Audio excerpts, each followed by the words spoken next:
interceptions than God knows. I mean, it was ridiculous. He threw more interceptions than completions. Um, their first two picks were awesome. Ed Oliver, he'll take Kyle Williams' spot. Kyle Williams retired. Kyle Williams out of LSU had a very productive career. Kyle Williams will be in that uh, Hall of very, very good. Probably not the Hall of Fame, but he'll probably have like some little plaque in Buffalo in Orchard Park there. So Ed Oliver was a great pick, and then Cody Ford lasted till the second round. He's a plug and play at Oklahoma. He'll start at right tackle. I love Jerry Hughes at defensive end, outside linebacker. Jerry Hughes, that guy gets to the quarterback, and if he doesn't, he affects the quarterback. I think they're going to take a big step this year, even record-wise. And I do have this as one of the worst divisions in football, if not the worst. But I have the Bills right behind New England, and I didn't have New England very favorable either. I think you had New England yesterday at 11-5, and then they went 11-5 last year. Right. I think New England takes a step back, especially without Gronk there. Yep. So, but I think Buffalo takes a step forward, but it's still not enough to beat Tom Brady and Bill Belichick. Let's not get crazy. But I think they take a step forward. What'd you say? Week 1? Let me see. It was at Jets. Yeah, that's a loss. I'll have them 0-1. Buffalo Bills starting out at the New York Jets. That's a huge game. Everybody's week 1 is unbelievable, especially in your home stadium. Mm-hmm. We always overreact after week 1 too. It's so hilarious. A team will win week 1, right? And they'll think, we're going to the Super Bowl. We can win the division. And the team that loses week 1 is like, oh man, who are the top picks for next year? Right. So we overreact on that week 1, but I do think the Jets come out the box and get that game. So Buffalo does start out 0-1. Yeah, just to add to my point there, I mean, I think they're going to take a step back record-wise because looking at their schedule, it's pretty meaty toward that late part. Right. So, I mean, like as a team-wise, I think Josh Allen is going to improve, just like Right. what you said. But as far as a record-wise, they're going to take a step back and like that way. So you have that as a loss. So next up, Right. they have at New York Giants. I had them losing that one as well. I think the New York Giants are one of the worst teams in football, and I think Buffalo Bills will beat the New York Football Giants. I mean, I don't even know if I should say football and Giants anymore. The Eli Manning's one of the worst quarterbacks in football, and he has been for the last probably 8-9 years. I mean, it's pretty bad. And Daniel Jones won't be any better in my opinion. I think that was a horrible pick by the New York Giants. I've been on record as saying that. He's the exact opposite of what I thought about Jimmy Clausen and Matt Barkley. I had them rated much higher than Daniel Jones coming out of the draft. So Daniel Jones. I just don't see the Giants winning that game. I don't care if it's at home or whatever. Buffalo will be too much for them. LaShawn McCoy running. Allen's going to be great on those RPOs because he's a hell of an athlete and he's got a cannon. So if you can just put the mental part together for together for Allen, you might have a Cam Newton type on your a Cam Newton type. And that's not a great quarterback. I don't think Cam Newton's a great quarterback. I think he has accuracy issues. But I think Cam Newton is a good quarterback. He's like above average. I think Josh Allen can be that. He can be like a Cam Newton. So no, I think Buffalo goes into the Giant Stadium or whatever they call it now, and what is it, Gillette or something, what is it, whatever it is. Gillette. I think Jets, New England. Yeah, New England. So I just passed by too, and I can't believe I'm forgetting the name. I just passed by the Jets in Giant Stadium a few months ago. I wanted to shoot a rocket launcher at it, but then I thought, you know what, the Jets play there, so I won't do that. I don't want to hurt the Jets organization. Right. But if the Jets were playing there, I might have rocket launched it because you pass it right there on the highway, just boom, that'd have been real quick. They wouldn't have never known it was me. No. Right, because less than now. My fingerprints. Yeah, well, see, I didn't do it, so my fingerprints, I would have never put them on there, so they would have never known. It would have just been like, hey, somebody. Those damn Cowboys fans. It was about 3 a.m. Right. And the only thing I was hoping for is like, damn, I hope I don't hit some poor schlep cleanup lady that's still there at 3 a.m. Right. So that would be my only thing I'd feel bad about, but I didn't do it, so I'm okay. But no, they're losing week 2. The Buffalo Bills will go in and beat the New York Giants week 2. Yeah, the only thing that the Giants really have going for them this game, it is their first home game. So, there's a lot of hype around the first home game.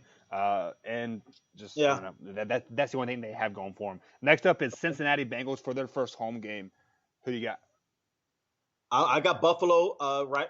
This. Yes, Buffalo's first home game because they start out. I have them. Yeah, you have them.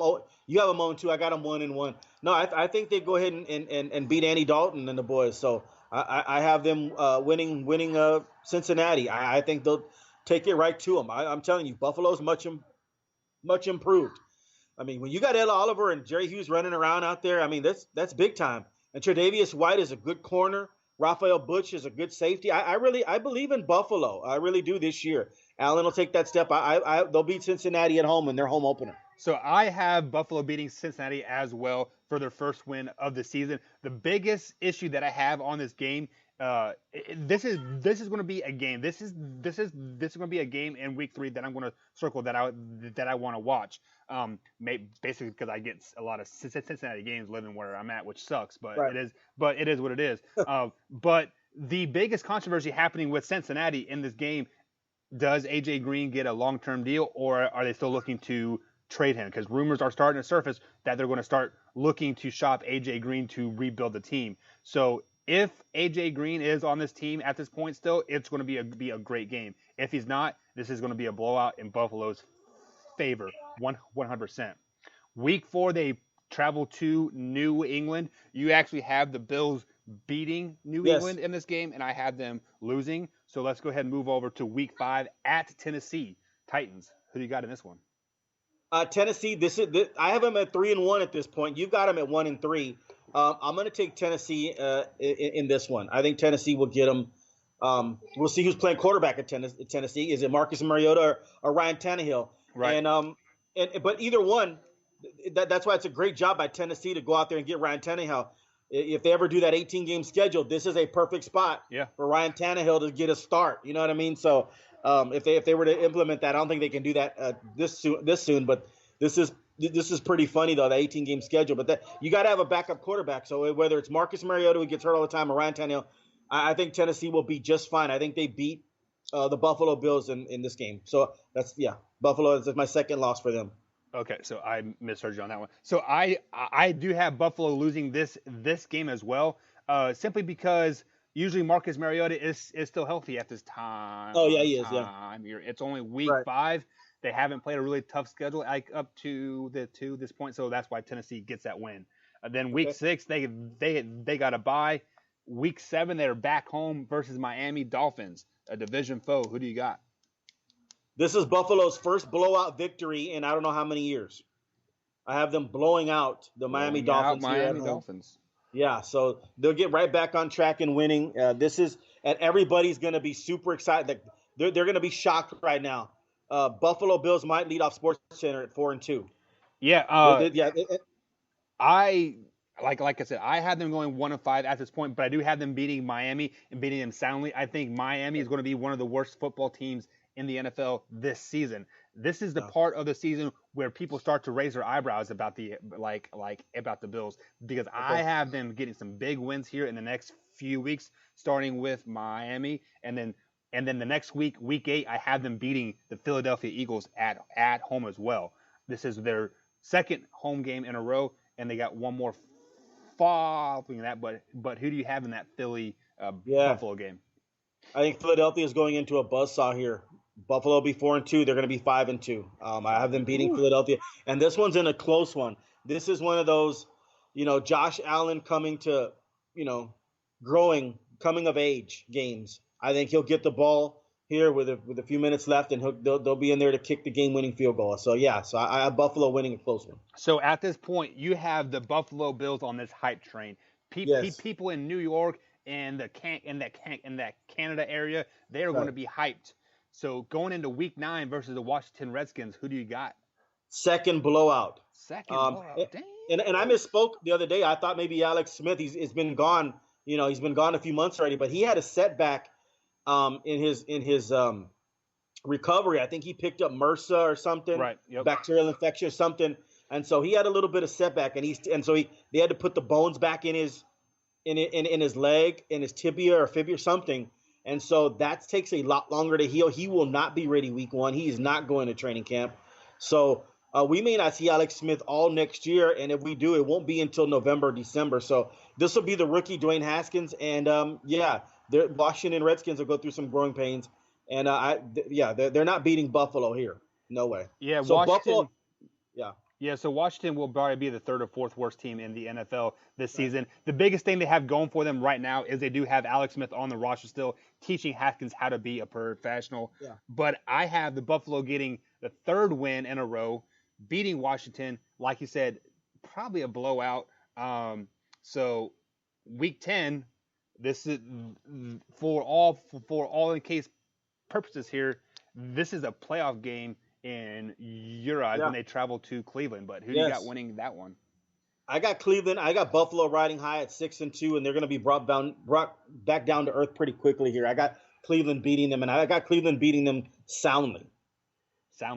Okay, so I just had the Bills going on a 3-game tear, beating Miami, Philly, and a Washington team. This is where their season goes downhill, and it goes down fast. Starting with a loss at Cleveland, and then following up with a Week 11 loss at Miami. But who do you got? No, I got them losing at Miami as well. So now they're 6-4 in my So I don't. What do you have them now after 10 games? I have them 4-6. See, I have them as a tremendous improvement. You're 4-6. That's actually an improvement probably from last year. Well, yeah. I mean, just if the season were to end there, I mean, like their second half of the season, it is rough. You got Cleveland, you got Denver, you got the Dallas, you got Ravens, Pittsburgh, and New England. No. Remember, if those games were spread out a little bit more, I would have more faith in this team. But you go into that buzzsaw of a schedule. I mean, like you're on the road, home, on the road, home, on the road, on the road. I mean, that's 6 of your last 8 games are like on the road. Yeah. I mean, that's tough. And remember, I have New England winning the division at 9-7, so I can't have Buffalo too much farther. But I got them at 6-4 where we're at right now.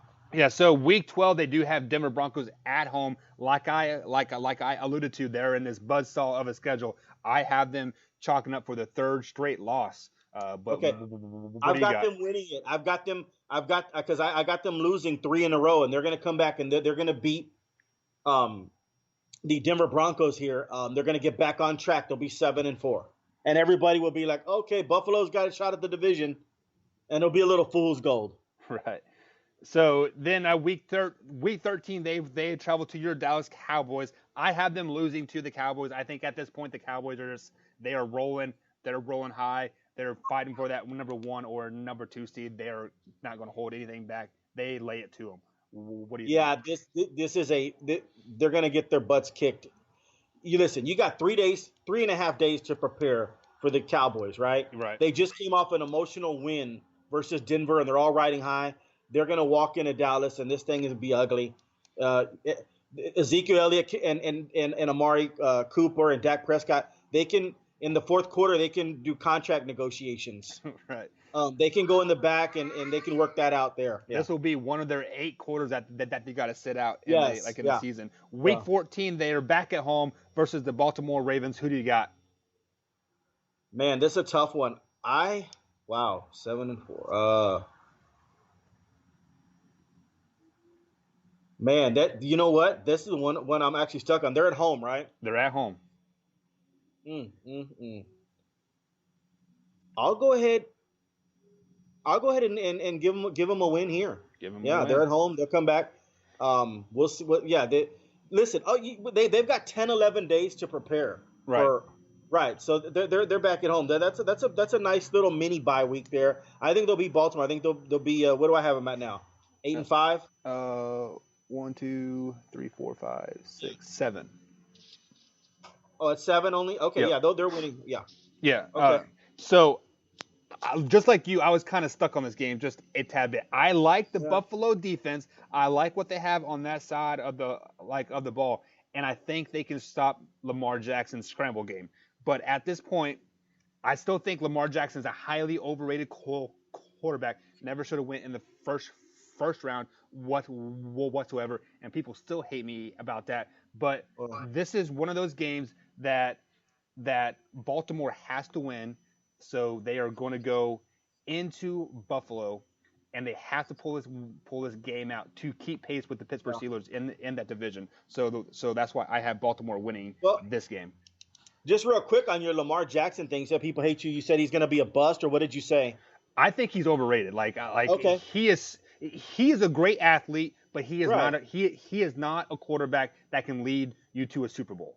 It's weird because on Lamar Jackson, he's kind of like a polarizing figure in the sense that when I talk to people, they either say he's going to be great, right, Right. or they say he's going to just suck. I'm not I saying don't he's think. going to suck, Yeah. but I don't Okay. think he's going to be great either. Yeah. Right. So see, I'm in that camp too. I think that you can win a Super Bowl with those kind of quarterbacks in If you have a the good dual threat. But I mean, defense, he's not a great thrower. But you have to have the offensive line intact. yeah, You got to have the running back. You've got to have receivers that run great routes. You know what I mean? Things have to fall your way, and you've got to have a great defense. right. So you've got to have a lot of stuff going on. So probably what we talked about a couple of days ago, Lamar Jackson probably can't be that 130, $40 million quarterback ever. No. Because he'll take too much of the pie there, salary cap, and then you won't be able to have the pieces around him to You're win. 100% right. 100% right. So yeah, I'm right in the middle there with Lamar Jackson. I think he's adequate. I think you can win with him, but he has to have everything going perfect for him. But yeah, I've got the Jets beating. This is a good game. Yeah. Is it on that? No, it's a one. It's a no. Yeah, it's just a 1 o'clock game. I wish they could flex this one if the Buffalo actually had a good record and Baltimore had a good record. If this game meant something, but I've got Buffalo winning this one against Baltimore. All right. So week 15, they travel to Pittsburgh Steelers in the Three River Stadium, or I could call it Heinz Field now or whatever. Yeah. I have them losing this game as well, making that 5 straight losses for them. But what do you got? This is a loss. They're riding high, and this is where they come back down to earth, and this is where they're going to miss the playoffs right here. It was like the way I have it is everybody's riding high all year.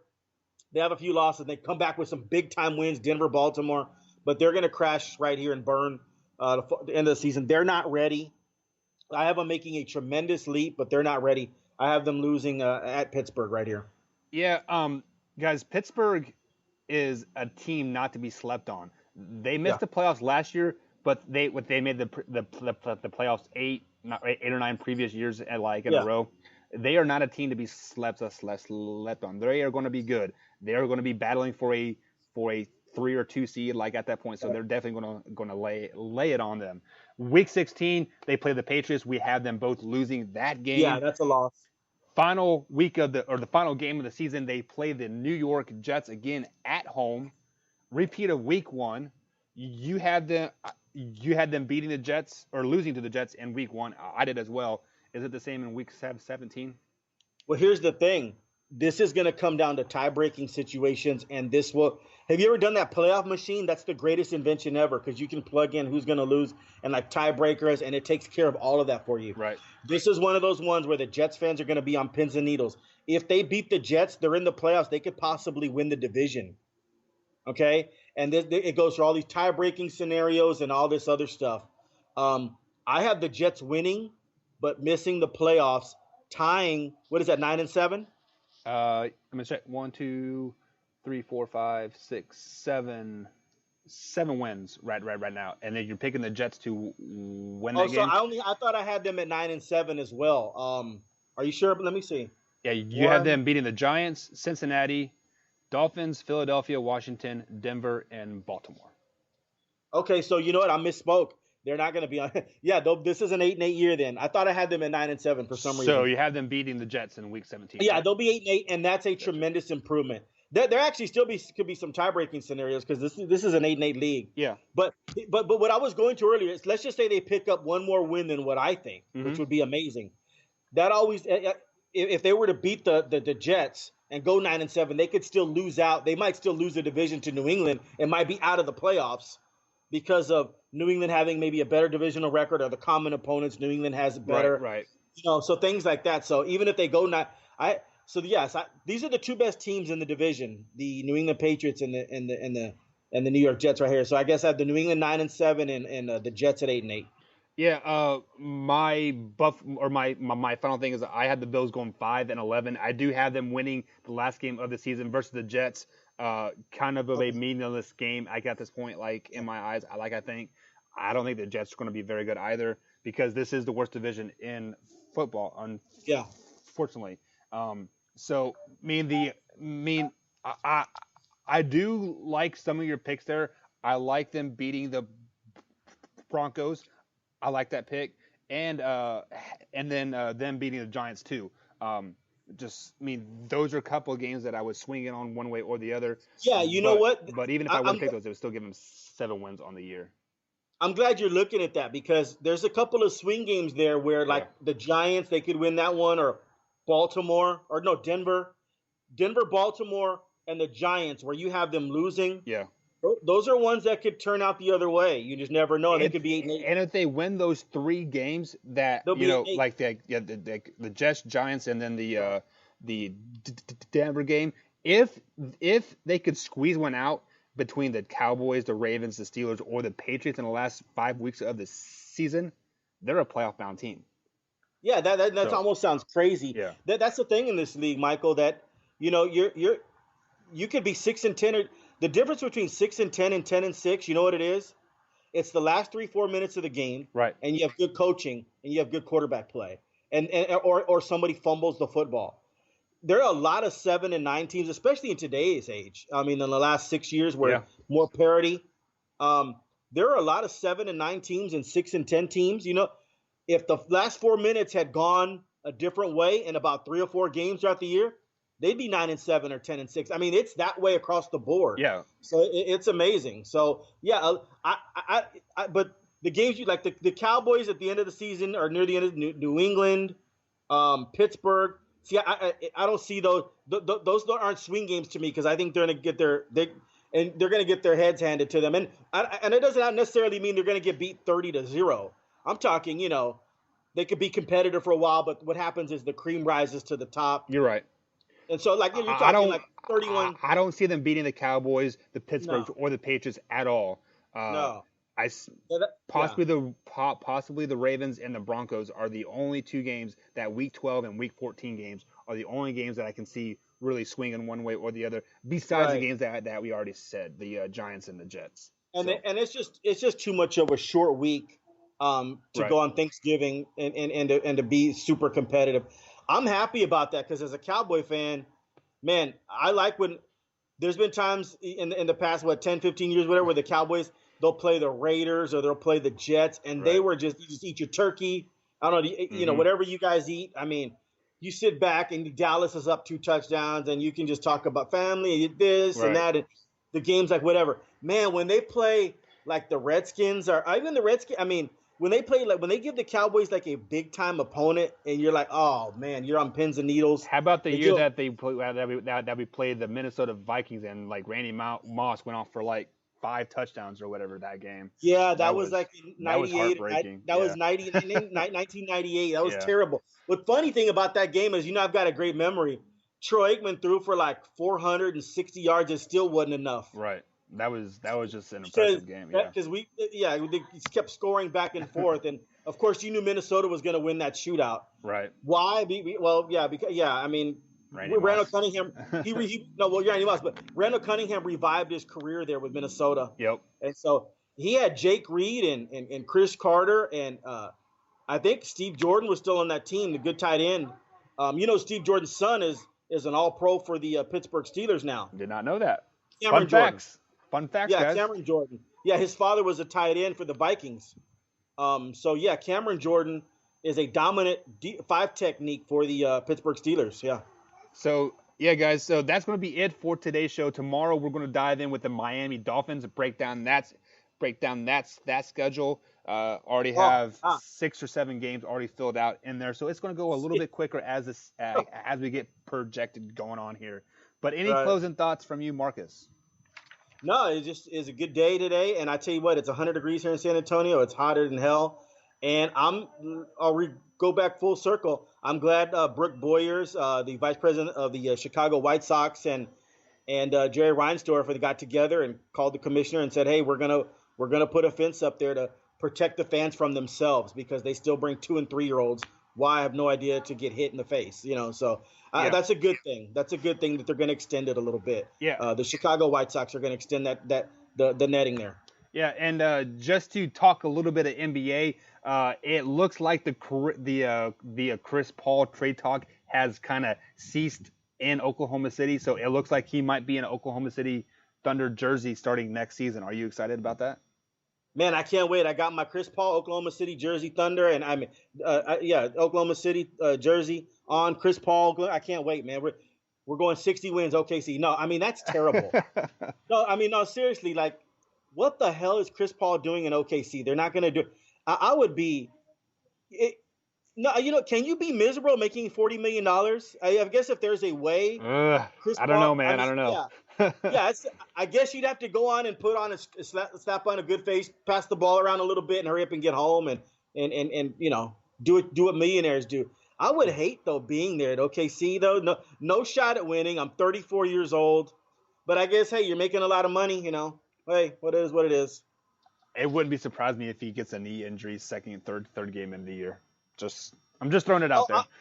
I would say I fell down the stairs. Yeah. I tripped on a banana or something. My kid. I sneezed. Hey, they put somebody on the DL disabled this in baseball because he had a blister. Yeah. So I'll say I have a blister, and then put me on the baseball does it. Well, he's also a pitcher, and you got to use your fingers to pitch, I guess, right? Yeah. So yeah, I need to go to disable this. Yeah. So Chris Paul. Yeah, I guess if you're gonna be it's ever time to be miserable and have $40 million coming your way, I guess this would be it. But that's they got to find a way to get rid of get him out of there. Trade him for anything. Where do you think he could end up? Is he going to end up in like LA? Yeah, with the Lakers. But I mean, I would even go so far as Oklahoma City can just renounce his rights and just the hell with it. You bit the bullet on it. You're rebuilding anyway. You got all those picks. Just pay him. Let him go to the Lakers. I mean, I guess I don't know why you'd want to keep 34-year-old Chris Paul. Would he be a cancer in the locker room? You think? No. I don't think he would be because I think he's there.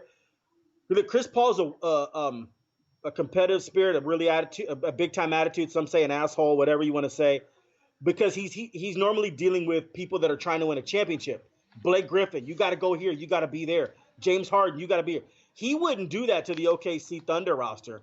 They're not trying. So I think he'd be a good coach, a good teacher. So if that's the way that OKC wants to go with it, they'll let Chris Paul be their starting point guard and tell him, hey, he's up on these guys a little bit.